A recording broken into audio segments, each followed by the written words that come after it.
really important relationship between China and the UK in financial services. They're both growth markets. They're both markets that are really exciting and really innovative.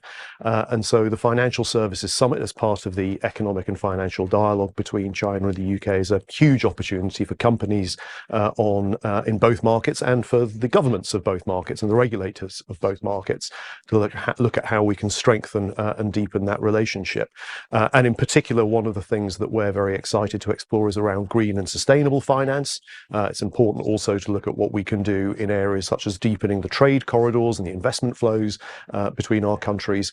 So I think there's a lot to be excited about. Both the UK and China are committed to sustainability and climate finance. Where are the tangible areas do you see both countries can collaborate in green and sustainable finance?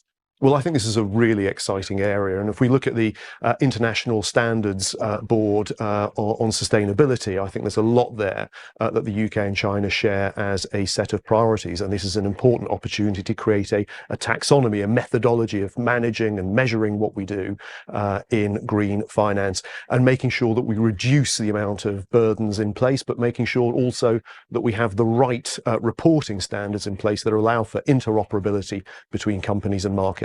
So I think there's a really important point here that companies in the UK and in China and the British and Chinese authorities very much share as a key priority. The thing that we need to bear in mind is that the challenge of climate change and the challenge of getting to net zero is bigger than can be met by just the private sector or the public sector, by either the state or by enterprise. It needs both to work together. McKinsey have done some fascinating work in this space that goes to show the gap that needs to be filled if we're going to achieve the investment that we need to get to in net zero.